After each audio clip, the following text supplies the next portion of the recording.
Shalom à tous, gloire à l'Éternel, notre Dieu, notre Père. Que l'Éternel Dieu vous bénisse, que l'Éternel Dieu vous garde. Remettons ces quelques instants à l'Éternel, notre Dieu, si vous voulez bien. Père très saint, nous te rendons grâce dans le précieux nom du Choix. Merci Seigneur pour ta parole, que tu nous donnes ta parole de vérité. Nous te rendons grâce. Qu'elle pénètre dans nos cœurs au plus profond de nous-mêmes, qu'elle puisse y trouver racine. Oui Seigneur, s'élever, nous former, nous façonner, afin que nous puissions être ton serviteur, ta servante, là où tu le veux et comme tu le veux, à la gloire de ton Saint-Nom. Aide-nous, mon Dieu, mon Père, à te faire plaisir. Tu nous as rachetés par le sang précieux de ton Fils bien-aimé, afin que nous puissions être à toi et que nous puissions être un même cœur, une même âme, un même esprit avec toi, éternel, notre Dieu, notre Père. Que ton nom soit béni, honoré-lui toujours et partout. Merci pour cette parole que tu vas nous donner aujourd'hui. Alléluia. Amen. Nous étions arrivés, donc nous sommes à la 4e vidéo sur l'adjectif rachat.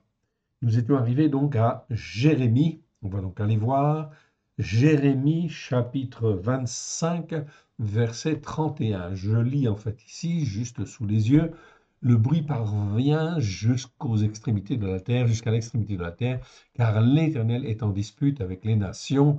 Il entre en jugement contre toute chair. Il livre les méchants à l'épée. Déclaration de l'Éternel. Donc on va reprendre ce passage pour en lire un petit peu le contexte, mais avant, on va quand même revoir la définition afin de bien comprendre le mot rachat, en fait, ici, l'adjectif. On va affiner cette définition, au fil, en fait, des versets que nous rencontrons, effectivement, car le verbe, en fait, l'adjectif rachat existe, comme vous le voyez, en fait, ici à l'écran, existe 263 fois dans 249 versets. Donc là, pour ne pas se tromper et pour être, comment dire, dans un jugement infaillible par rapport à ce que l'Écriture dit, eh bien, nous allons parcourir ces 263, en fait, ici, versets, enfin, mots où ils se trouvent, dans les 249 versets où nous trouvons, en fait, l'adjectif rachat. C'est donc très, très important. On a vu, je vous le rappelle, le verbe rachat, qui existe 34 fois dans 34 versets, ça veut dire être méchant, ou agir méchamment. Ou encore quand il est conjugué en fait au ifil, ça veut dire être rendu méchant, c'est-à-dire rendu coupable d'avoir agi comme un méchant. Agir méchamment, c'est ne pas écouter en fait la parole de Dieu, la Torah, les prophètes et les psaumes, avec grâce et vérité pour la mettre en pratique, ou ne pas l'enseigner. Très très très important, car nous arrivons dans des temps de jugement où l'Éternel va secouer la terre. Voilà, donc c'est donc très important de bien comprendre le mot rachat. Ici, nous sommes dans l'adjectif. Je revois en fait la définition afin qu'elle soit claire. Ici, nous sommes dans l'adjectif, on est bien d'accord. Numéro Strong 07563, la première fois dans Genèse 18, 23. Dans la version second, le mot rachat, ici, l'adjectif, qui existe 263 fois, est bien traduit 244 fois dans, en fait, ici, la seconde. C'est donc très bien, c'est une bonne chose. Donc, de ce côté-là, la traduction ici n'est pas trop mauvaise. Donc, on comprend déjà, même si on n'a pas des traductions en français qui soient effectivement top, au plus proche de l'hébreu, cela vient, on travaille en fin de compte dessus, mais en fin de compte, on a donc déjà là une bonne définition. Le tout, c'est de bien comprendre ce que veut dire rachat. L'adjectif rachat signifie d'abord méchant au sens propre. Donc ça a, dans ce cas-là, le même sens en fait qu'en français. Quand on dit quelqu'un qui est méchant par rapport à quelqu'un qui est gentil, en fait ici, on a vraiment en fait la définition au sens propre de ce mot. On a le même sens en fait en français et en hébreu, au niveau du sens propre. Mais cet adjectif rachat a aussi un sens figuré très développé dans les Écritures, qui malheureusement n'est pas en fin de compte très bien expliqué. Voilà pourquoi nous regardons tous ces versets. On va voir les 249 versets, les uns après les autres, afin de bien comprendre ce que Dieu appelle, ce que l'Écriture, ce que l'Esprit Saint définit comme étant un méchant. Les Écritures, on peut déjà donner une définition très claire. Et on va la vérifier, bien sûr, au travers des versets, il n'y a pas de problème. Vous le verrez bien, en fait, ici, c'est immuable. Mais il faut, en fin de compte, comprendre dans la tête, et il faut que ça descende, en fait, dans le cœur, pour pouvoir bien l'expliquer et bien la faire comprendre. Les Écritures appellent méchants tous ceux qui persévèrent à ne pas écouter et à ne pas mettre en pratique les enseignements de la Torah. Hein, la définition, elle est brute, okay, elle est claire, en fait, ici, elle est nette, elle est synthétisée, en fait, ici, parce que nous avons déjà vu, en fin de compte, tous ces mots-là, et nous pouvons affirmer que la définition de l'adjectif méchant, c'est bien ça, par opposition, en fait, au gentil ou, en fait, au juste. Donc, l'Écriture va opposer, bien sûr, très souvent, le juste et le méchant. Le méchant, c'est celui qui n'écoute pas et qui ne met pas en pratique, en fait, les enseignements de la Torah. Ok, ça, c'est un fait très clair.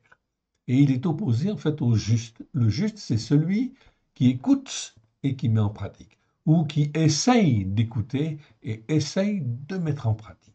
Et là, le sang de l'agneau, en fait, ici, nous lave, nous purifie, même si nous ne sommes pas parfaits.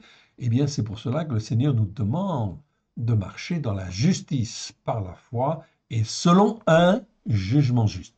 Je vous renvoie en fait à ces vidéos que nous avons faites sur le jugement juste et sur la justice par la foi. Je ne vais pas revoir cette définition-là. Donc ici, la définition du méchant, okay, celui qui est méchant ou caractérisé comme méchant, c'est celui qui persévère à ne pas écouter les enseignements de la Torah et à ne pas les mettre en pratique. Ils sont, en fait, ici, c'est très clair, en fin de compte, dans l'Écriture, en fait, ici, on va le voir au travers des versets, ils sont, s'ils persévèrent dans cette voie, dans la voie de l'endurcissement de leur cœur, comme Pharaon, exactement pareil. Et donc de l'aveuglement spirituel, c'est-à-dire qu'ils vivent toujours, okay, matériellement, mais en fait, ils ne voient pas, ils ne comprennent pas de leur tête, c'est-à-dire qu'ils sont aveuglés. Ils sont vivants en fin de compte parce qu'on les voit vivre, mais en fait, dans leur tête, ils sont aveuglés. Ils ne comprennent pas et ils ne perçoivent pas la vérité.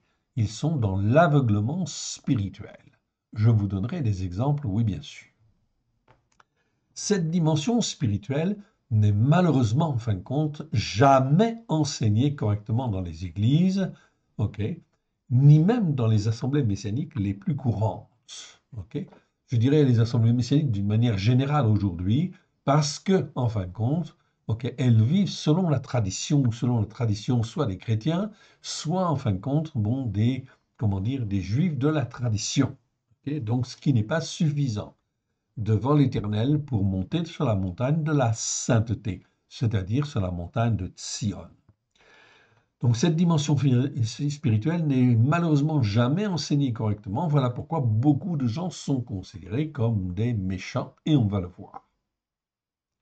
Le méchant, disent les Écritures, n'obtiendra jamais, en fait ici, n'obtiendra jamais, jamais le bonheur ni le salut.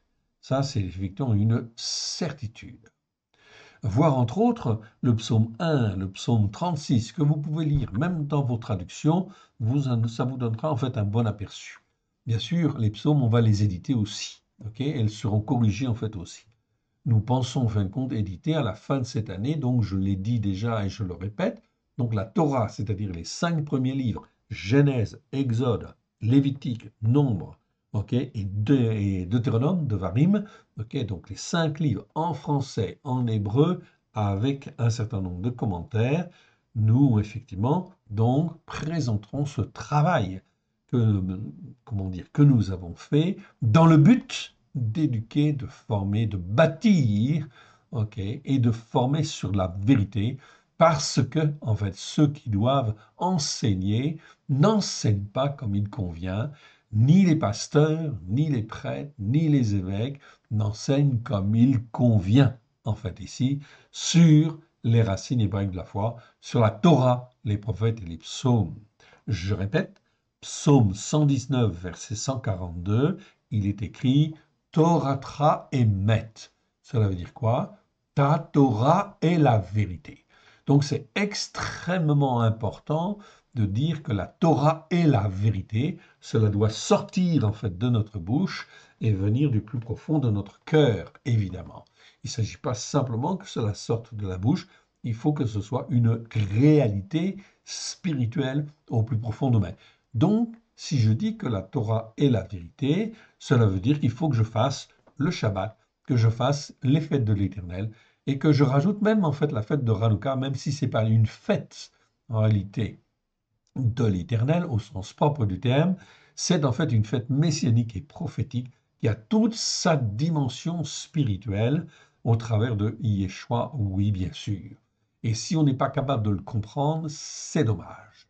Parce qu'effectivement, Hanouka, c'est la fête de la lumière ou des lumières, mais nous sommes appelés à être les lumières de Christ sur la terre, du Christ hébreu. Donc cela veut dire quoi? Eh bien, quand on fait la fête de Hanouka, on célèbre la fête des Lumières ou la fête de la lumière de Yeshua qui est venu sur la terre et qui brille sur la terre. Donc la fête de Hanouka a une dimension messianique et prophétique sur laquelle je ne vais pas plus m'étendre, mais elle n'a rien à voir avec Noël. Père Noël, c'est une fête païenne, ok, et ça prouve effectivement que l'enseignement n'a pas été donné, en fait, correctement au niveau de tous les chrétiens, malheureusement. Non seulement les chrétiens, mais aussi, en fin de compte, tous les gens, en fin de compte, de nos sociétés occidentales n'ont pas été formés, façonnés comme il convient, en fait, ici. Voilà pourquoi l'Éternel Dieu, en fait, ici, n'est pas content et il va sortir son épée. Oui, bien sûr. C'est ce que l'on va voir au travers du verset. On continue, en fait, ici, la définition. Elle est très importante. On va aller jusqu'au bout. Jusqu'au bout afin de bien être ancré sur les racines comme il convient. La racine hébraïque, okay, ancienne, ancienne, nous confirme. Hop là, pardon, j'ai été trop vite. Je reviens. La racine hébraïque ancienne, donc je lis en fait ici, la racine hébraïque ancienne nous confirme parfaitement cette définition en fait du mot rachat. En effet, ok, en effet, la racine resh-shin que vous voyez ici à l'écran nous parle en langage moderne, ok, de quelqu'un qui est au centre et qui rayonne autour selon une influence positive ou négative. Cette racine reshin va donner le mot roche, c'est-à-dire la tête, le chef, qui normalement devrait être en fait quelqu'un qui conduit bien en fait les choses devant le Seigneur. Donc ça a une influence positive. D'où cette notion de roche, de tête ou de chef. Mais si effectivement, en fin de compte, on rajoute la lettre, la troisième lettre, si la troisième lettre est un aïn, ok, comme ici dans l'adjectif rachat, le rajout de la lettre aïn est ici le signe de tout ce qui est fourbe, faux, pervers, mauvais. Cette définition, on l'avait déjà à notre disposition depuis, en fin de compte, 1815, pardon, au travers de Fabre d'Olivet, qui avait analysé l'hébreu et qui s'était rendu compte que l'on n'enseignait pas l'hébreu comme il convenait, en fait ici, tant du côté chrétien que du côté juif au niveau de la tradition juive. Alors, effectivement, il a regardé ça et inspiré par l'Esprit de Dieu, eh bien, il a remis les pendules en fait à l'heure et c'est donc extrêmement intéressant, ok, fondamental, car là, on retrouve les racines hébraïques de la foi telles que l'Esprit Saint a voulu le révéler à l'époque. Donc nous sommes en 2024, ce qui veut dire qu'aujourd'hui, l'Esprit de Dieu nous donne encore plus, oui bien sûr, et confirme et affine.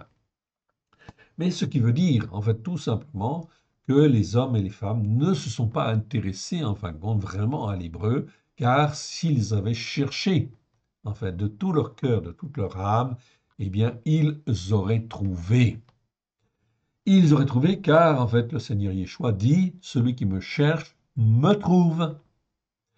Ok, donc ce qui veut dire que la racine Aïn, en fait ici Reshin Aïn, ok, montre une racine qui, en fin de compte, ici, définit le méchant. C'est celui qui rayonne tout autour et qui rayonne dans des choses fourbes, fausses, mauvaises, perverses, etc. Et donc, il rayonne en fait d'une manière contraire, évidemment, totalement contraire aux valeurs que Elohim veut donner aux hommes. Traduire principalement cet adjectif par méchant, en opposition à celui qui est déclaré juste, est une des meilleures traductions en français. Elle permet de retrouver dans les Écritures une bonne cohérence du message d'Élohim notre Père et de distinguer plus aisément ceux qui n'écoutent pas et ne veulent pas mettre en pratique les enseignements de la Torah avec grâce et vérité de ceux qui, au contraire, veulent écouter et mettre en pratique. Donc, écoute, ok, je corrige en fait en même temps. Écoute et mettre en pratique.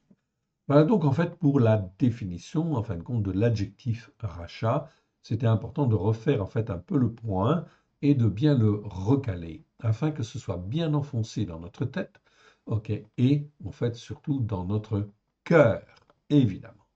On revient donc en fait au texte et on était au verset 31. 31 et je vais reprendre à partir du verset 29. Vous allez voir ce que le Seigneur en fin de compte fait. Et ce qu'il a fait en fin de compte avec son peuple, ce qu'il a fait hier, il va le refaire aujourd'hui. L'histoire est un perpétuel recommencement. Ce qui a été, c'est ce qui est, c'est ce qui sera. Donc je reprends en fait Jérémie ici, 25, chapitre 25, verset pardon, 29 à 38. Pardon, excusez-moi.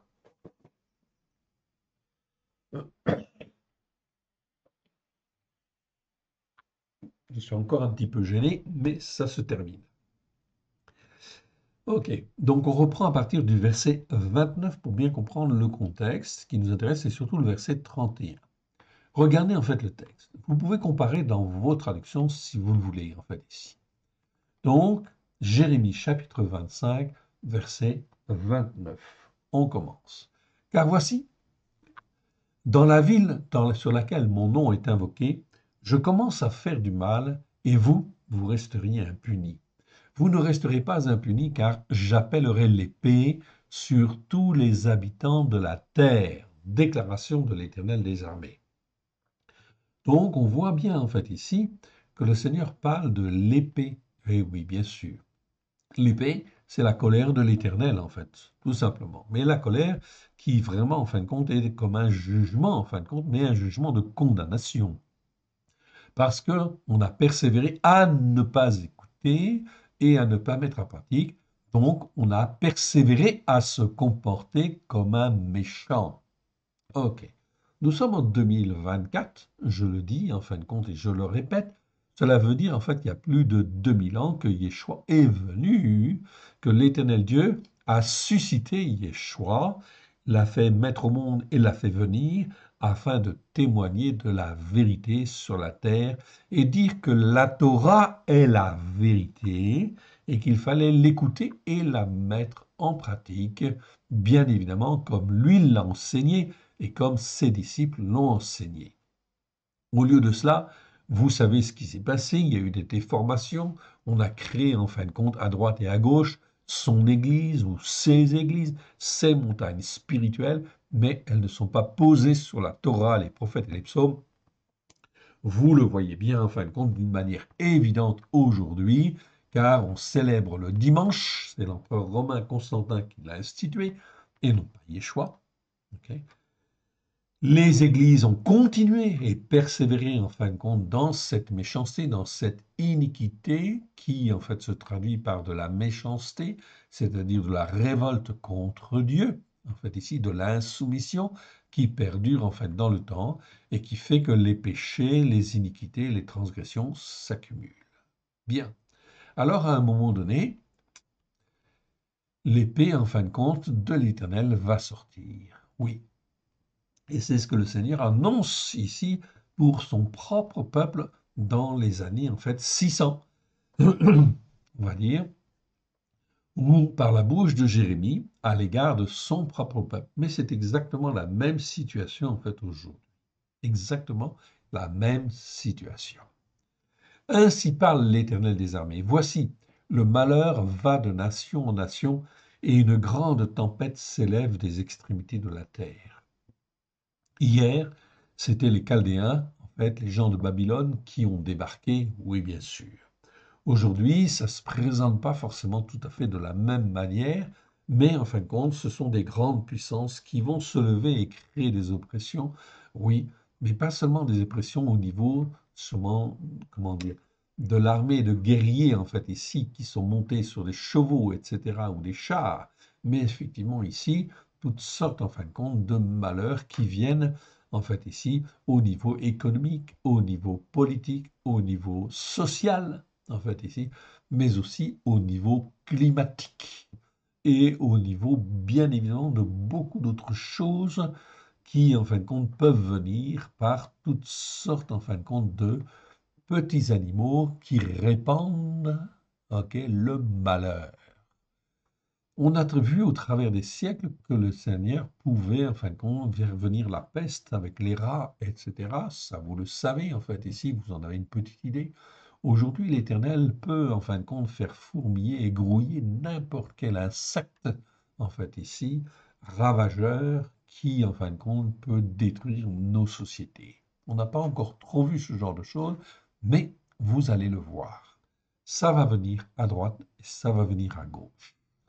Et effectivement, tout cela, c'est les conséquences de la méchanceté, en fin de compte, des hommes qui persévèrent à ne pas écouter et ne pas mettre en pratique, et qui, en fait, persévèrent à maintenir le peuple dans l'ignorance. Oui, bien sûr. Verset 32. Ainsi parle l'Éternel des armées. Voici le malheur va de nation en nation, et une grande tempête s'élève des extrémités de la terre. Ceux que tuera l'Éternel en ce jour seront étendus d'un bout à l'autre de la terre. Ils ne seront ni pleurés, ni recueillis, ni enterrés. Ils seront comme du fumier sur la terre. Je continue. Verset 34. Gémissez, pasteurs. Aïe, aïe, aïe, aïe, aïe. Et criez. Roulez-vous dans la cendre, conducteurs de troupeaux, car les jours sont venus où vous allez être égorgés. Je vous briserai et vous tomberez comme un vase de prix. Pourquoi les pasteurs ici? Le mot, en fin de compte, on peut dire berger en fait en hébreu ou on peut dire pasteur, mais ça nous parle. Ça veut dire que tous les pasteurs, en fait ici, quand on dit pasteur, c'est aussi les prêtres, c'est aussi les évêques, c'est tous ceux qui ont une fonction religieuse. Est-ce qu'ils ont fait ce qu'il convenait devant l'Éternel? La réponse aujourd'hui, nous sommes bien obligés de constater, puisque les hommes ne font pas le Shabbat, ne font pas les fêtes de l'Éternel, on est bien obligé de constater que l'Écriture a été mise de côté, ou tout au moins en partie. On a été en fait sélectif quelque part et on a créé en fait ses propres doctrines, comme Jéroboam l'a fait en fait ici, au temps juste après Salomon.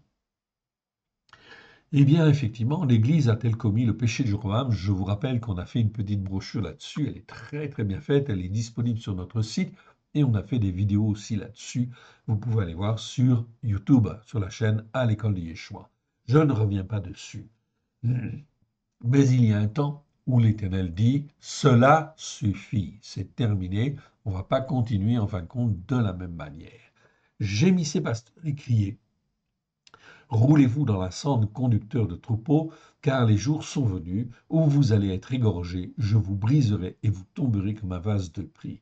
Plus de refuge pour les pasteurs, plus d'échappatoires pour les conducteurs de troupeaux. On entend les cris des pasteurs, les gémissements des conducteurs de troupeaux, car l'Éternel dévaste leur pâturage. Les églises se vident. Pourquoi? Parce qu'on n'enseigne pas la vérité. Eh oui, bien sûr. On n'enseigne pas la Torah. On ne dit pas la Torah est la vérité. Okay? Nous avons dû, en fin de compte, retraduire le Nouveau Testament. Je vous le rappelle, en fait, ici. Et nous avons édité, en fait, en 2021, déjà, ça fait donc déjà 3 ans, un livre qui s'appelle La Torah accomplie. C'est le Nouveau Testament qui a été, en fait, ici, retraduit, recorrigé dans la pensée hébraïque ancienne, exactement, en fin de compte, comme Yeshua et ses disciples en fait, ici, l'enseigner, en fait, au 1er siècle. C'est très important, fondamental. Et vous verrez que rien que cette mise à niveau, cette correction, en fin de compte, ici, amène beaucoup de questions et montre que tous les enseignements que nous avons eus, effectivement, pardon, sont erronés. Excusez-moi.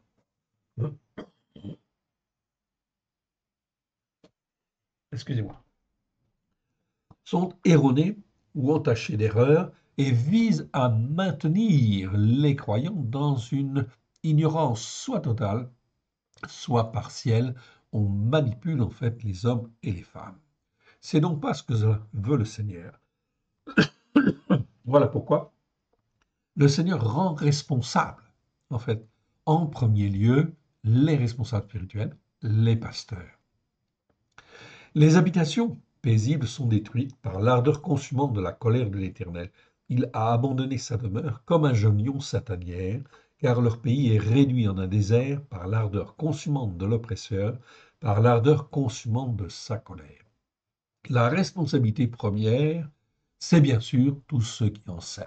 Voilà pourquoi, ici, à l'école de Yeshua, nous mettons un point d'honneur à enseigner les Écritures au plus proche, en fin de compte, de l'hébreu et du sens hébraïque du terme, de manière à être au plus proche du message de Yeshua au 1er siècle, oui bien sûr, et de ses disciples. Nous ne voulons pas de déformation, voilà pourquoi nous voulons en fin de compte former, façonner tous ceux qui le veulent afin qu'ils puissent grandir dans la vérité de l'Éternel. Voilà pourquoi nous avons en fin de compte comment dire, une page Facebook, okay, sur laquelle il y a pas mal effectivement de gens, okay, qui sont là en fait à essayer effectivement de grandir dans la vérité. Et nous avons aussi une chaîne YouTube sur laquelle il y a plus de 600 vidéos d'enseignement de 1 heure à 1 heure et demie sur les racines hébraïques de la foi, et c'est gratuit. Donc, vous pouvez en fin de compte ici les consulter et vous pouvez nous aider par la prière ou par les moyens que vous voulez, comme vous le voulez, afin que, en fait, ici, la parole de Dieu puisse être enseignée comme il convient à la gloire de l'Éternel. Et que tous, quels qu'ils soient, puissent entendre de par le monde, effectivement, la parole de Dieu comme il convient, en fait, ici, sans être déformé. Donc, la notion de méchant ici, on peut dire, quelque part, que presque tous les responsables spirituels au jour d'aujourd'hui, est-ce qu'on peut considérer qu'ils sont des méchants? Je ne dirais pas tout à fait ça, mais est-ce qu'ils se sont comportés comme des méchants? Oui, la réponse est oui, parce qu'on a déformé l'écriture et on n'a pas enseigné que la Torah est la vérité.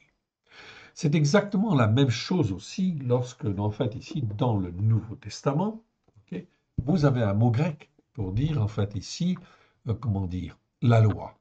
Okay? Le mot grec pour dire la loi, c'est le mot nomos. Okay. Nomos, qui veut dire loi, coutume, etc., toutes sortes de choses. Si vous consultez les dictionnaires grecs, en fait, ici, vous verrez bien que le mot nomos, ça veut dire cela. En fait, ici, dans les dictionnaires, effectivement, grecs, nous pouvons consulter et avoir cette définition.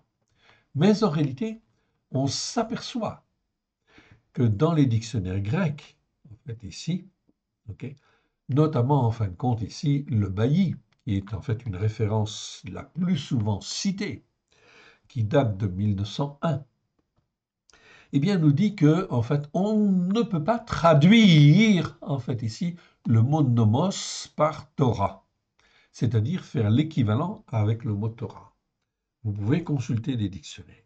Mais mon frère, ma soeur, on constate quoi? On constate que le dictionnaire Bailly de 1901, à ce moment-là, lorsqu'il a été établi, la corruption spirituelle dans, en fin de compte ici, l'Église, était déjà, en fin de compte, extrêmement forte, à tel point que l'on déforme la définition, en fin de compte, des mots, et en fin de compte, on fait dire des choses qui ne sont pas justes.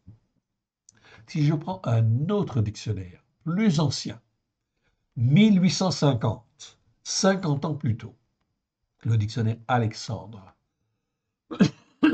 pardon, vous vous prenez le mot grec nomos. Ok. Le mot grec nomos, si vous allez dans ce dictionnaire, Alexandre 1850, vous regardez la définition et vous voyez bien que lui-même dit qu'en ce qui concerne la Bible, nomos, ça veut dire en fait la loi de Moïse, c'est-à-dire la Torah. C'est-à-dire qu'on devrait traduire le mot nomos qui existe 197 fois dans le Nouveau Testament, dans ce que les nations appellent le Nouveau Testament. Eh bien, en fin de compte, il existe 197 fois. Et nous avons regardé en fait ici, dans cette traduction, et nous avons en fin de compte corrigé, bien évidemment. Et on s'aperçoit que l'on a effectivement là quelque chose de grave, une perversion en fait ici, qui existe dans les Écritures et qui dit en fin de compte que nomos, c'est pas la Torah. En réalité, quand vous remplacez en fait les mots nomos par Torah, comme le confirme Alexandre, le dictionnaire Alexandre de 1850, et également un autre dictionnaire, Chassan, 1891, si ma mémoire est bonne, okay, ou 12, peut-être 12, 1892, eh bien, nous montre également, en fait, il dit bien que nomos, ça nous parle, en fin de compte, de la loi de Moïse, de la Torah. Ça veut dire quoi? Eh bien, lorsque je traduis, en fait, ici, ce Nouveau Testament, je retraduis. Je n'aime pas appeler ça le Nouveau Testament. C'est les nations qui ont appelé ça comme ça. C'est en fait la parole accomplie. C'est pour ça que nous avons, en fait, ici, appelé ce Nouveau Testament, ce que les nations appellent le Nouveau Testament, nous l'avons appelé la Torah accomplie. Car Yeshua est venu d'une manière claire avec ses disciples pour nous révéler la Torah, pleine de grâce et de vérité, qu'elle puisse être inscrite dans nos cœurs au plus profond de nous-mêmes, avec grâce et vérité, et glorifier le Père, glorifier le Fils, afin d'être un même cœur, une même âme avec le Père et le Fils. Comment on peut être un avec le Père et avec le Fils si on n'a pas la même loi, si on n'a pas la même Torah, si on n'a pas les mêmes enseignements? Donc, vous voyez que là, il y a une perversion extrêmement grave, hein, un détournement en fin de compte des enseignements de Dieu afin de pouvoir justifier l'établissement de l'Église catholique, l'établissement des églises protestantes, l'établissement des églises évangéliques, évangélique ceci, évangélique cela, etc. On est là dans la perversion des Écritures. Cela veut dire que quoi? Eh bien, c'est un comportement de méchant. Je vous rappelle la définition de méchant. Okay? On l'a vu tout à l'heure. Okay?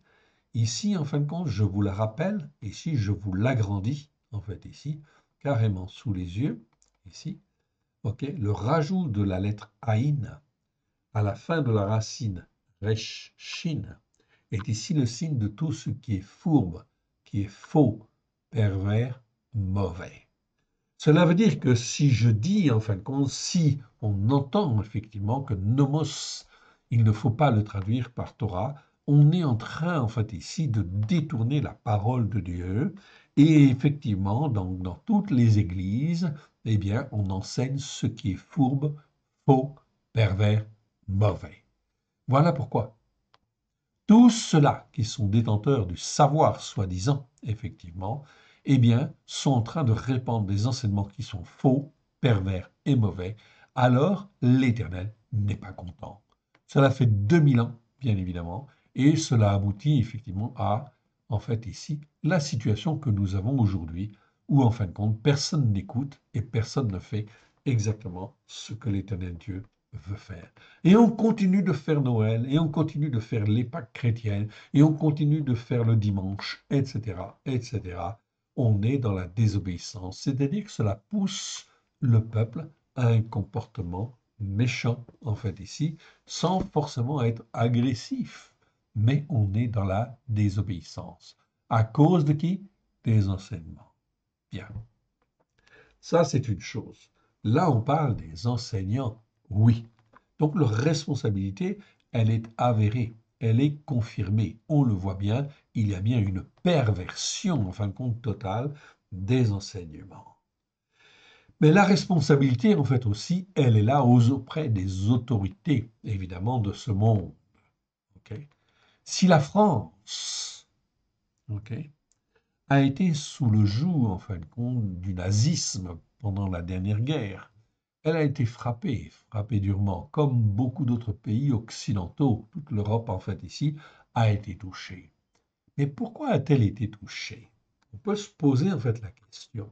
Y avait-il pas là un avertissement de la part de l'Éternel auprès de toutes les nations occidentales, ok, qui avaient perverti en fait les Écritures? Ce n'est qu'une question, pas une affirmation. Ok. Alors, nous avons été libérés par les Américains et nous avons été libérés par les Alliés. L'Éternel l'a permis, effectivement.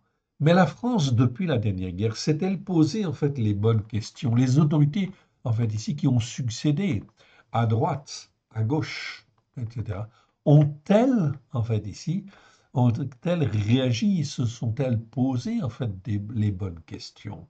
N'aurions-nous pas dû, en fin de compte, ici, tenir compte de la Torah et qui est la vérité, en fait, ici, pour, en fait, faire des lois qui soient conformes à ce que l'Éternel Dieu, en fin de compte, pouvait attendre. Car l'Éternel Dieu est le maître de la terre, évidemment, et c'est lui qui décide, effectivement, d'octroyer à la France tel territoire. Et en fait, la France, elle est souveraine, oui, bien sûr, et elle doit gérer effectivement le territoire que Dieu lui a confié. Et en fait, ici, gérer, en fait, ici, administrer, former, façonner, en fait, ici, tous les hommes et les femmes qui naissent sur ce territoire. Oui, bien sûr, ça fait partie de sa souveraineté.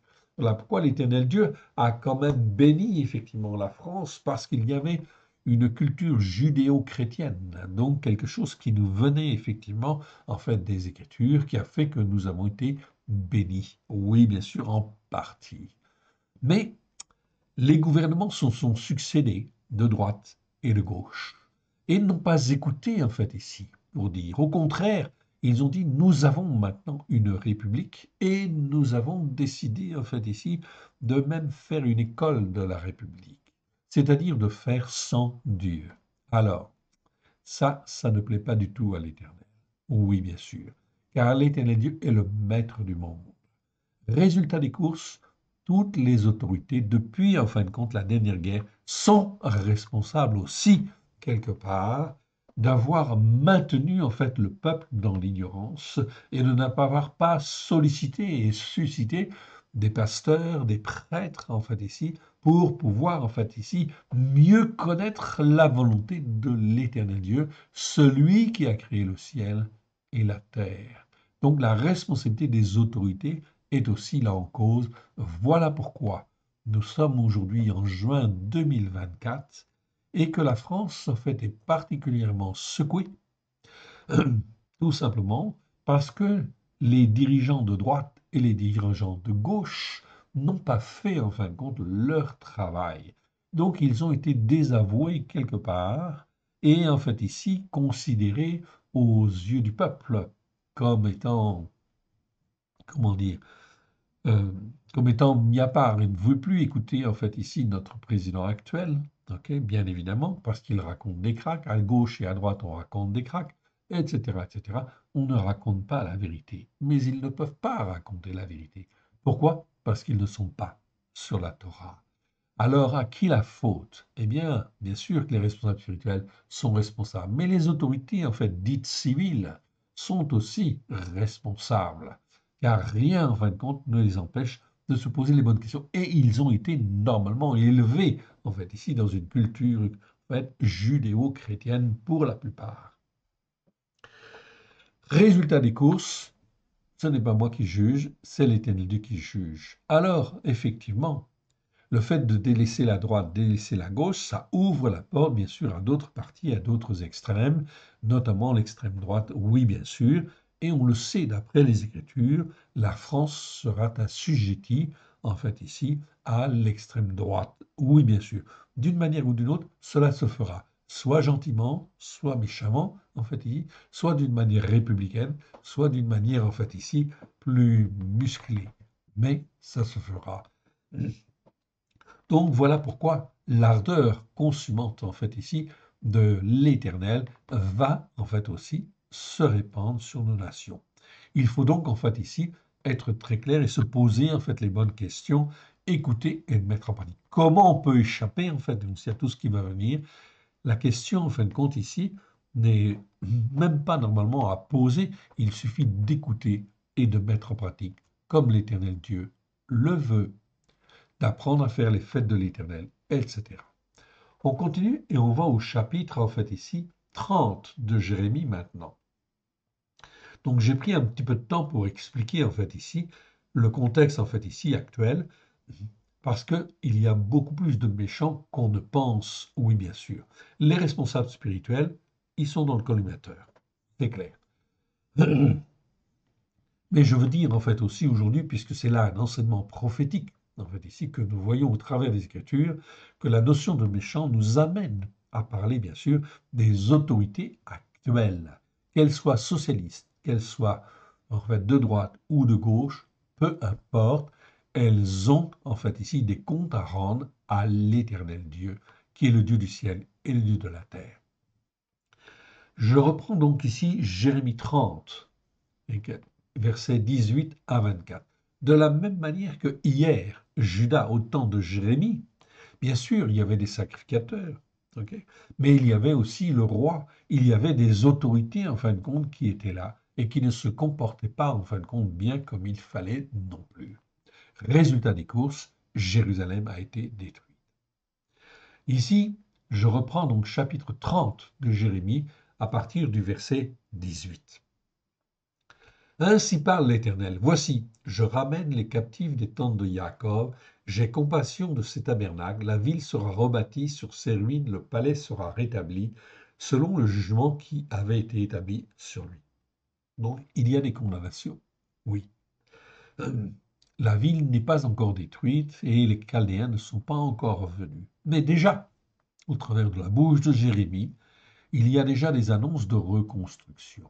C'est ça qui est très très important. Donc l'Éternel Dieu, en fait ici, a effectivement dans ses plans le but effectivement de, en fait ici, de rétablir en fait les choses comme il convient sur sa Torah et que l'on dise en fin de compte que sa Torah est la vérité et qu'il faut l'écouter et qu'il faut la mettre en pratique.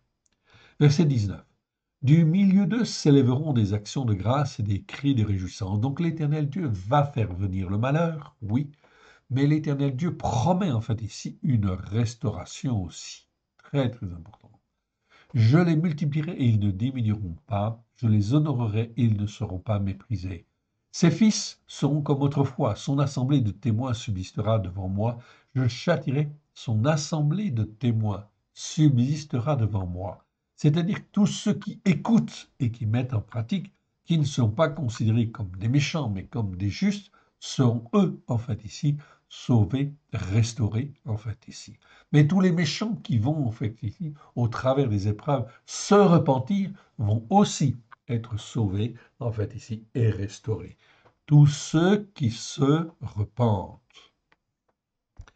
Subsistera devant moi et je châtirai tous ses oppresseurs. Son chef rempli de magnificence sera tiré de son sein. De qui parle-t-on là? De Yeshua, oui bien sûr. Celui qui gouvernera sortira du milieu de lui. Je le ferai s'approcher pleinement, il viendra à moi. Car qui oserait, selon son cœur, venir à moi? Déclaration de l'Éternel. Vous serez mon peuple et moi je serai Elohim pour vous. Je ne serai pas votre Elohim, non, la traduction française est très mauvaise en fait ici.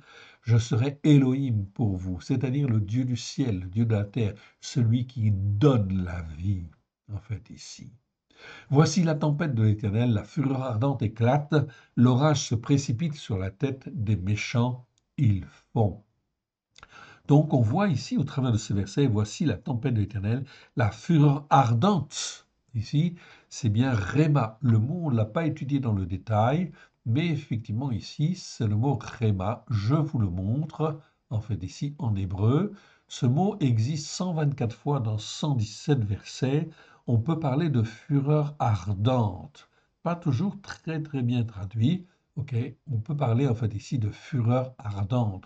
Donc la fureur qui consume, la fureur qui détruit. Qui détruit quoi? Ok. La fureur en fait éclate. Je réduis en fait encore mon petit texte en fait ici pour qu'il soit en fin de compte à la bonne taille. 2 secondes, en fait, ici, voilà, c'est fait. La fureur ardente éclate, l'orage se précipite sur la tête des méchants. Et là, je retrouve en fait ici le mot méchant sur lequel nous nous sommes étendus en fait tout à l'heure dans la définition. Je retrouve l'adjectif méchant, c'est-à-dire sur tous ceux qui persévèrent à ne pas écouter et à ne pas mettre en pratique. C'est donc là quelque chose de très très important à bien comprendre. Voilà pourquoi aujourd'hui, la seule chose que nous devons faire, c'est être dans la crainte de l'Éternel, mais la crainte respectueuse et honorable, celle qui dit Seigneur, parle, ton serviteur écoute. Et on commence à écouter la Torah et à la mettre en pratique. Si on ne l'a pas déjà fait, et on persévère en fait dans ce chemin-là, afin que la lumière du Seigneur puisse briller en fait autour de nous, et que tous les méchants qui veulent se repentir, et il y en a beaucoup, ok, voilà pourquoi la secousse va être très très forte. Pourquoi? Eh bien, tout simplement parce qu'en fait, l'orage éclate, l'orage se précipite. Et l'orage, vous le voyez en fin de compte ici. Vous avez en fin de compte des exemples. Matériellement, en fait, ici, on voit qu'il y a des pluies, en fin de compte, qui tombent d'une manière en fait très forte à certains endroits. C'est quoi? C'est les prémices, en fait, ici, de la colère de l'Éternel. Ce sont des choses physiques qui montrent, en fait, ici, le début des désordres. Tout cela, c'est comme des avertissements, en fait, ici, que l'Éternel donne. La fureur ardente éclate, l'orage se précipite sur la tête des méchants. Ok, ils font sur la tête des méchants. Mais si j'écoute l'Éternel et si je mets en pratique comme lui en fait le veut, l'Éternel Dieu me garde, nous garde. C'est ça qui est très important dans les temps qui viennent, ok, c'est d'écouter et de mettre en pratique. Et nous n'avons pas à craindre, absolument pas à craindre les sanctions ou les corrections en fin de compte de l'Éternel si on a un cœur en fait qui écoute et qui met en pratique. Mais il faut témoigner autour de nous, car l'Éternel Dieu, on l'a vu et on va le voir en fait encore, l'Éternel Dieu ne veut pas la mort du méchant. Ce qu'il veut, c'est qu'il se repente. Regardons et allons un peu plus avant. Ici, nous sommes toujours dans Jérémie. Ok, on continue. L'ardeur consumante de la colère d'Éternel ne se calmera pas jusqu'à ce qu'il ait accompli, exécuté les desseins de son cœur. Vous le comprendrez dans la suite des temps. Ce verset est très important. Nous sommes en juin 2024. Ok, les jugements de l'Éternel sur notre classe politique, en fait, ici, sont très clairs. Depuis, en fait, la dernière guerre, depuis, effectivement, que la France a été libérée, en fait, ici, par la grâce de Dieu au travers de la main des Américains et des Alliés, évidemment. Ok, cela leur a coûté cher, oui, bien sûr. Ok, pourquoi? Eh bien aussi parce que, en fait, ces alliés, ils ne sont pas forcément dans l'obéissance aussi, etc., comme Dieu le voudrait. Alors, en fait, l'Éternel va secouer. Voilà pourquoi l'Amérique va être, et déjà, en fait, fortement secouée, mais va être très, très, très fortement secouée, en fait, aussi, dans les temps, en fait, compte qui viennent. Verset 24. Nous sommes en juin 2024. L'Éternel dit, l'ardeur consumante de la colère de l'Éternel ne se calmera pas. Ces élections en France vont ouvrir une nouvelle ère. Une ère, en fait, ici, de conflits, de tensions énormes. Oui, bien sûr. Car là, on parle de méchanceté. Mais on verra le verset, en fait, ici. Et on l'a déjà vu, mais on va le revoir. Ok, le Seigneur dit que le Hamas est, en fait, ici, ok, est en fait ici la verge de la méchanceté. Oui. En fait, le Hamas, on le voit avec Israël. Oui. C'est un exemple concret que tous les gens peuvent voir, en fait, ici. Voilà pourquoi Israël combat le Hamas et c'est très bien. Voilà pourquoi il faut être du côté d'Israël et soutenir pleinement, en fait, Israël dans l'action, en fin de compte, qu'il mène à l'heure actuelle, car quelque part, c'est une guerre sainte ou une guerre contre le mal, contre la puissance de l'ennemi, contre Bélial, contre Satan. Et en fin de compte, ceci est un exemple. Cela veut dire que toutes les nations qui prennent en fait ici, en fait, part de soutenir en fait Israël, eh bien effectivement font le bon choix. Mais toutes celles qui ne soutiennent pas Israël dans ce combat-là, eh bien, vont voir éclater, en fait, ici, le Hamas, en fait, ici, c'est-à-dire la violence dans leur pays.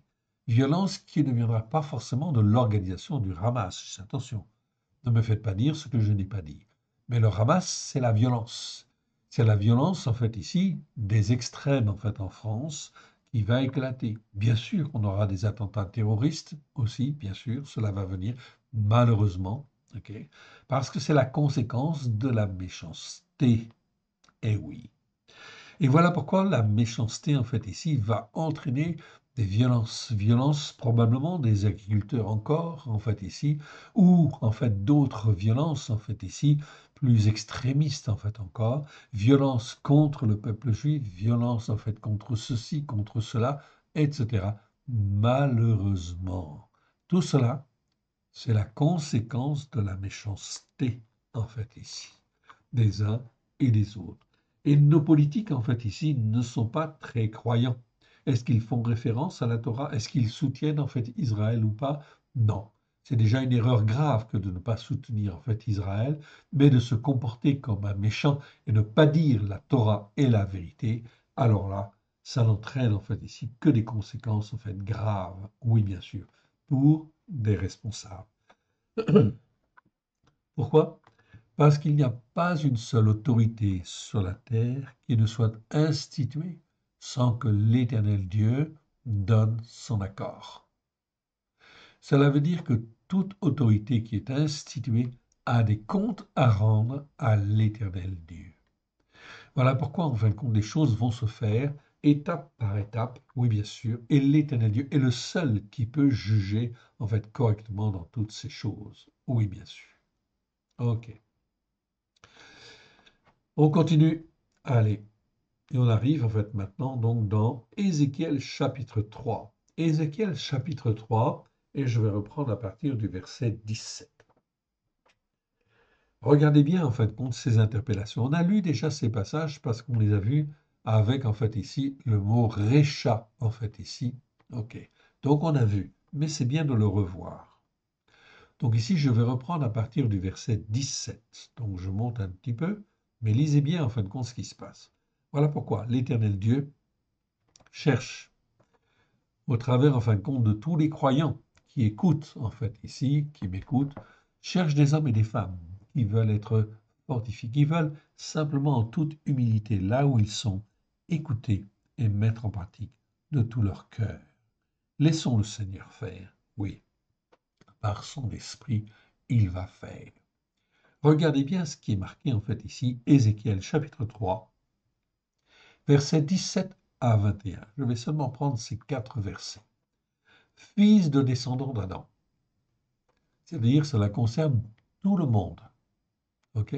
C'est pas seulement les Juifs, c'est pas seulement, en fin de compte, ici, les Français, c'est pas seulement, en fin de compte, les Allemands, ou, en fin de compte, les Chinois, ou ceux qui sont d'Amérique latine, etc. Non. Fils de descendants d'Adam.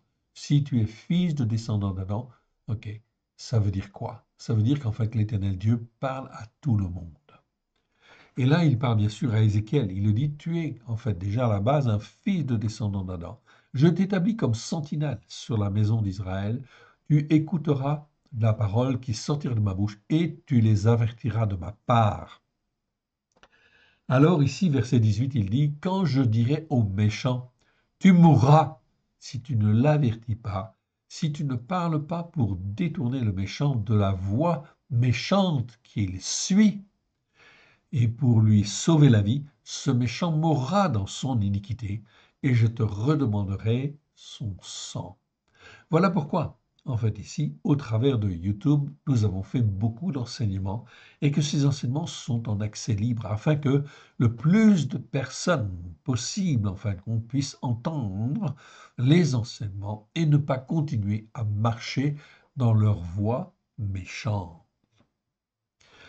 Verset 19. Mais si tu avertis le méchant et qu'il se détourne de sa méchanceté et de la voie méchante qu'il suit, il mourra dans son iniquité. Mais si tu avertis le méchant et qu'il ne se détourne pas de sa méchanceté et de la voie méchante qu'il suit, il mourra dans son iniquité, et toi, tu sauveras ton âme. C'est donc extrêmement important le rôle que l'Éternel Dieu, en fait ici, nous demande de tenir. En fait ici, c'est que tous les gens qui sont autour de nous, eh bien l'Éternel Dieu, s'il les place sur notre route, nous devons parler et nous devons témoigner. Verset 20. Si un juste se détourne de sa justice et agit selon l'iniquité empreinte d'hypocrisie et de duplicité. On avait vu en fin de compte ce mot-là, ok? Donc en fait, iniquité empreinte d'hypocrisie et de duplicité. Ok. Avel, en fait ici, 20 fois dans 18 versets, nous avons vu, en fin de compte, nous avons enseigné sur cette vidéo. Vous la trouverez sur YouTube, oui bien sûr. L'iniquité empreinte d'hypocrisie et de duplicité. Ok, ça concerne qui en fait ici? Qui est dans l'iniquité empreinte d'hypocrisie et de duplicité? Eh bien, si un juste se détourne de sa justice, un juste c'est qui? C'est celui qui est racheté par le sang de l'agneau. Donc, si un chrétien, je peux dire comme cela, en fait ici, si un chrétien se détourne de sa justice, c'est-à-dire de la justice qu'il a obtenue au travers du sang de l'agneau, et agit selon l'iniquité empreinte d'hypocrisie et de duplicité, c'est-à-dire qu'il suit des enseignements qui sont hypocrites et qui sont doubles de duplicité.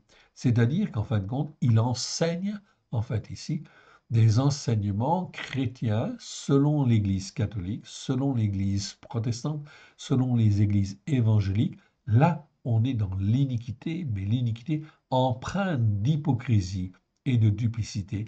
Pourquoi? Parce qu'on crée un système religieux à côté, double, qui est empreint d'hypocrisie. Et on dit, en fin de compte, si tu écoutes et si tu viens, en fin de compte, à l'église, si tu donnes ta dîme, si tu fais ceci, si tu fais cela, etc., tu seras sauvé. Non. Là, on est dans l'iniquité empreinte d'hypocrisie et de duplicité.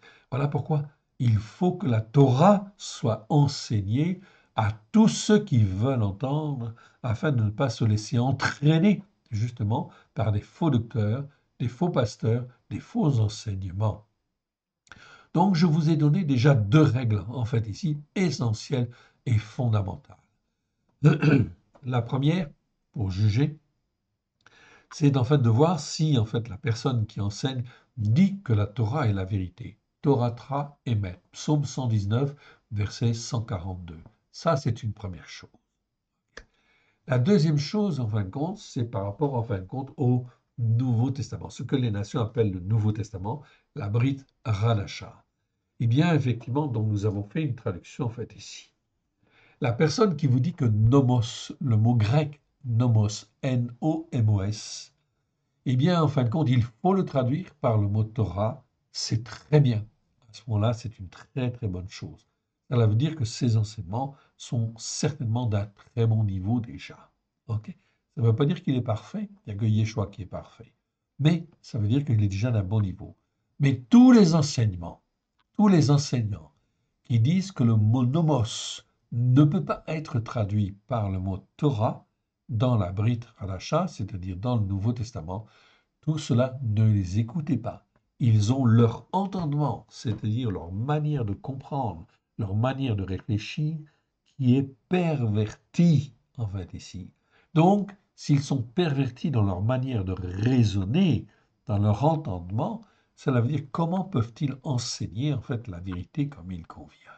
Alors, s'il vous plaît, ne les écoutez pas, même si c'est un juif messianique qui vous dit cela. Oui, je le sais en fin de compte ici, j'en ai le témoignage en fait ici, je connais en fait ici des juifs messianiques qui disent qu'il ne faut pas traduire le mot nomos par le mot Torah, le mot grec nomos par le mot Torah. Ils sont dans l'erreur. Voilà pourquoi en fin de compte il faut revenir à un enseignement qui soit pertinent en fait ici. Écoutez en fait la parole de Dieu, mais comme l'Éternel Dieu l'a enseigné au travers de Yeshua et de ses disciples. Et nous en avons la preuve déjà aussi, en fait, ici, voilà pourquoi. Dans les dictionnaires, nous ne faisons pas confiance à 100% de tout ce qui est défini, tout ce qui est en fait donné. Et dans les dictionnaires grecs, Ok, je ne vous conseille absolument pas, en fait, le dictionnaire grec qui s'appelle Bailly, le Bailly de 1901, si ma mémoire est bonne. Au contraire, laissez-le de côté, il est perverti, en fait, ici. Si vous voulez un dictionnaire grec, allez plutôt voir le Chassang de 1892, je crois, et, en fait, ici, le dictionnaire Alexandre de 1815. Non, 1850, pardon. 1850. Et si vous voulez bien étudier la grammaire, en fait, ici, hébraïque, vous pouvez en fait étudier la grammaire hébraïque de Fabre d'Olivet, 1815. C'est déjà meilleur. Ok, c'est déjà nettement, nettement meilleur. Donc voilà, vous avez les éléments. Ou vous pouvez suivre tous nos enseignements si vous voulez. Vous avez déjà, en fin de compte, un travail qui est déjà préparé, en fait, ici, et qui est très, très important. Avec simplicité de cœur. On continue? Allez, on continue un peu. Et on arrive en fin de compte maintenant dans Ézéchiel. Ézéchiel chapitre 7. Ézéchiel chapitre 7. OK. Et on va lire à partir du verset 21 jusqu'au verset 27. Donc Ézéchiel chapitre 7. Je la donnerai en pillage aux mains des étrangers hostiles, donc des étrangers qui sont contraires en fait dans la pensée, dans la manière d'être, contraires en fin de compte à Dieu, à la pensée hébraïque. C'est ici en fait le mot zour. On ne l'a pas étudié dans le détail, on n'a pas eu le temps en fait encore, on le fera un jour si Dieu le veut. En fait ici, donc zour, c'est un verbe, 77 fois dans 76 versets. Ici les conjugués au cal participent. Ok, tout cela en fin de compte veut dire simplement qu'on peut le traduire en fait ici par étranger hostile ou méchant. Ou, mais ici un étranger hostile, c'est en fin de compte toute personne qui n'est pas forcément, qui peut être hostile physiquement, au sens propre du terme, mais au sens figuré aussi. C'est-à-dire, en fin de compte, qui dit la Torah n'est pas la vérité et qui, en fin de compte, ok, eh bien, qui veut suivre l'islam ou qui veut suivre autre chose, etc. Ok, celui-là est un étranger hostile dans la manière de parler, en fait, ici. C'est donc très important de bien comprendre cette dimension, en fait, ici, spirituelle, cette dimension au sens figuré du terme, de cette notion d'étranger hostile. Dans la notion d'étranger, je voudrais préciser en fait une chose, rappeler une chose que nous avons déjà dite, en fait ici. Vous avez 4 catégories en fin de compte d'étrangers selon l'Écriture. Selon l'Écriture. Vous avez le guerre, en fait ici. C'est donc un étranger, comme on l'entend en fait en français, mais c'est un étranger qui n'est pas hostile, qui n'est pas méchant, qui n'est pas idolâtre et qui n'est pas hostile. Donc celui-là, vous pouvez l'inviter à votre table, vous pouvez l'inviter au Shabbat, vous pouvez l'inviter aux fêtes de l'Éternel. Oui, c'est une très très très bonne chose. Et les Écritures, en fait, ici, incitent et poussent, évidemment, en fait, ici, à l'accueil des étrangers qui sont de ce type-là, afin qu'ils puissent entendre la parole de Dieu, l'écouter et la mettre en pratique s'ils le veulent. Donc, cette catégorie, en fin de compte, d'étrangers, en fait, ici, doit être bénie et on doit s'en occuper, oui, d'une manière, en fin de compte, très, très claire. Vous avez ensuite les nérars. Nérars, c'est la deuxième catégorie, ce sont les étrangers idolâtres, c'est-à-dire les étrangers qui, en fin de compte, opèrent, en fait, sont idolâtres, tout simplement, comme le nom l'indique, c'est-à-dire qu'ils pratiquent, en fait, une religion okay, qui n'est pas celle de Dieu, qui n'est pas posée sur la Torah, les prophètes, les psaumes. Ok. D'une manière claire, en fait, le culte à Marie, en fait, par exemple, ok, je prends cet exemple parce qu'il nous concerne, en fait, en tant que chrétiens. Oui, nous avons été élevés dans cette culture, en fin de compte-là, judéo-chrétienne plutôt catholique, si on est en France. Eh bien, effectivement, la culture, en fait, ici, du culte à Marie, c'est quoi? C'est de l'idolâtrie, tout simplement, pure et simple. Donc, il faut abandonner ces choses-là. Oui, bien sûr. Non seulement il faut les abandonner, mais on ne peut pas en fait les accepter en fin de compte tels que, en fait ici. Donc l'étranger idolâtre, la Bible dit, tu ne fais jamais alliance avec eux. Ensuite, la troisième catégorie, c'est effectivement en fait ici la catégorie des hostiles. Étranger hostile, donc là l'étranger hostile, tu le fuis, tu ne l'invites jamais chez toi, tu ne fais jamais alliance avec lui, et tu ne vas pas chez lui non plus, en fait, ici, quelque part. Donc, l'étranger hostile, c'est très clair. La quatrième catégorie, c'est l'inconnu, l'étranger inconnu. C'est le nori, en fait, en hébreu, et le nori, il est inconnu. Donc, comme il est inconnu, eh bien, tu es prudent, tu fais attention, ok, afin de découvrir qui il est. Est-ce qu'il est dans la catégorie guerre, où il peut devenir un guerre, ou est-ce que c'est un érard, c'est-à-dire un idolâtre, ou en fait un zour, c'est-à-dire un étranger hostile qui peut s'élever contre la parole de Dieu. Donc verset 21, je la donnerai au pillage, aux mains des étrangers hostiles, et comme butin aux méchants de la terre, afin qu'ils la profanent. Donc ici, on parle de la ville de Jérusalem, etc., et du temple. Je détournerai de ma face, et l'on souillera mon sanctuaire.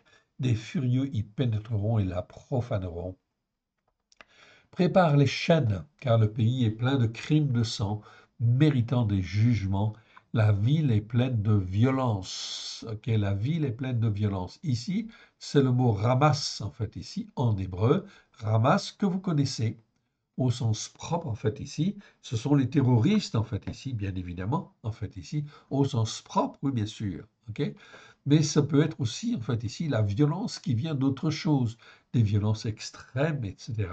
Ok, tout cela, en fait, est dans la catégorie de ramas, en fait, en hébreu. Je vous renvoie aux vidéos que nous avons fait sur ce mot-là, sur le mot ramas, afin de bien le comprendre. Ok, je diminue. Ok, pour remettre un peu d'ordre dans ma Bible. Ok, verset 24. Je ferai venir les plus mauvais des peuples pour qu'ils s'emparent de leur maison. Je mettrai fin à l'orgueil des puissants. Je mettrai fin à l'orgueil des puissants. Ok. Donc là, en fin de compte, ici, vous voyez ici quelque chose de très, très important. L'orgueil des puissants, c'est l'orgueil des autorités, oui, bien sûr. Ok. Lorsque nous avons vu aux dernières élections, effectivement, les élections européennes, que, effectivement, l'extrême droite, en fait, ici, euh, avait une majorité de votes, c'est un signe très, très important. Ce n'est pas simplement, en fin de compte, une notion, en fin de compte, ici, simplement politique ou le mécontentement des Français. C'est effectivement l'expression du mécontentement des Français. Est-ce que la plupart, en fin de compte, des Français sont d'extrême droite, en fait, ici? Non. Sont des fascistes? La réponse est non. En fait, le vote, en fait, ici, exprime, en fait, ici, le mécontentement des Français.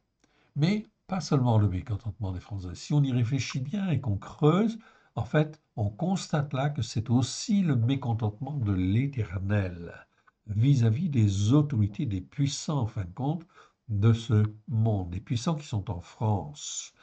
Résultat des courses, il y a eu en fait la dissolution de l'Assemblée. Et là, en fin de compte, un vote. Et à ce vote, en fin de compte, eh bien, effectivement, a été confirmée la tendance, en fait, ici, du mécontentement, en fait, ici, des Français, de la plupart des Français. Donc, la volonté des Français est de vouloir changer, en fait, les choses. Au lieu de ça, ok, les puissants, en fin de compte, qui sont en autorité, ont montré beaucoup d'orgueil et ont voulu résister. Se sont même alliés à l'extrême gauche. Au travers de cette manœuvre politique, on voit quoi? On voit en fait une méchanceté aggravée. On voit une méchanceté, une révolte encore plus vis-à-vis du peuple, vis-à-vis de la démocratie, mais on voit aussi une révolte vis-à-vis de l'Éternel Dieu. Aïe. Donc cela veut dire quoi? Cela veut dire que ça va s'aggraver d'une manière encore plus forte que prévu initialement. Et leurs sanctuaires seront profanés. La ruine vient, ils cherchent le salut et point de salut. Il arrive malheur sur malheur, un bruit succède à un bruit, ils demandent des visions aux prophètes, les sacrificateurs ne connaissent plus la Torah et les anciens n'ont plus de conseils. Vous voyez donc ici quelque chose de très important. À cette époque, en fait, ici, là, ok, à l'époque où Ézéchiel parle, en fait, ici, c'est le temps, en fin de compte, de la destruction de Jérusalem qui va venir. Les sacrificateurs ne connaissent plus la Torah. Nous sommes dans la même situation, en fait, aujourd'hui.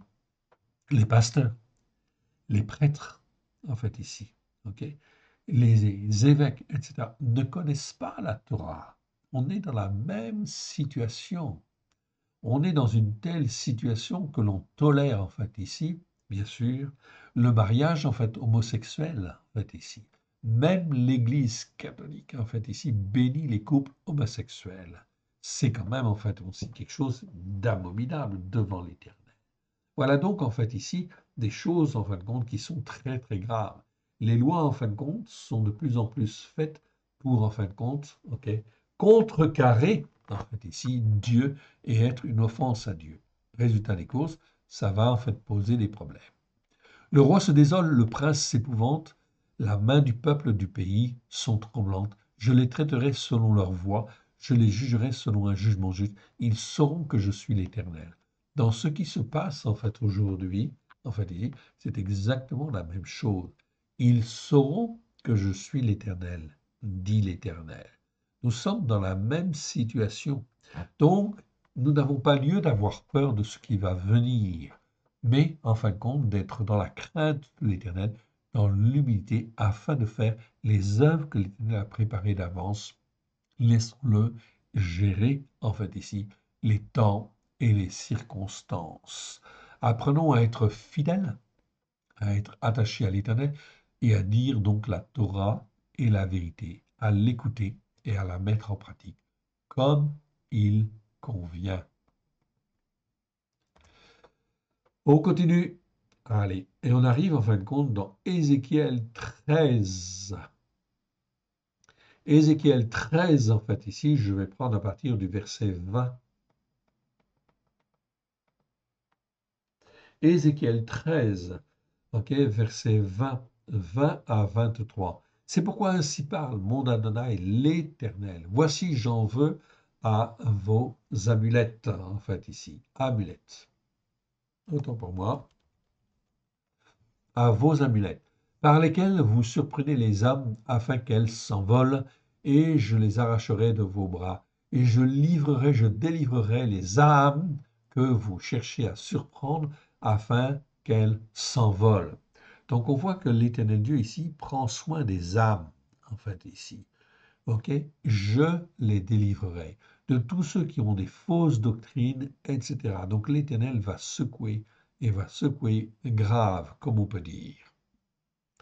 J'arracherai aussi vos voiles, c'est-à-dire tout ce qui vous sert en fin de compte ici de couverture spirituelle, et je délivrerai de vos mains mon peuple. Donc l'Éternel Dieu sait très bien où est son peuple, en fait ici, et comment il est maintenu dans le joug, en fin de compte ici, spirituel, ou le joug des autorités de ce monde.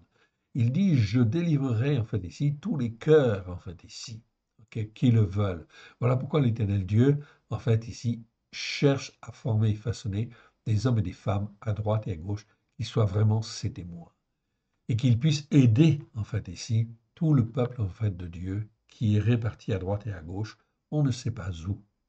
Je délivrerai de vos mains mon peuple et ils ne serviront plus de piège entre vos mains et vous saurez que je suis l'Éternel parce que vous affligez le cœur du juste par des mensonges quand moi-même je ne l'ai point attristé et parce que vous fortifiez les âmes de celui qui fait ce qui est mal, qui fait le mal, pour l'empêcher de quitter la voie méchante dans laquelle il s'enfonce et le faire vivre. Vous n'aurez plus de vaines visions et vous ne prononcerez plus d'oracles. Je délivrerai de vos mains mon peuple et vous saurez que je suis l'Éternel.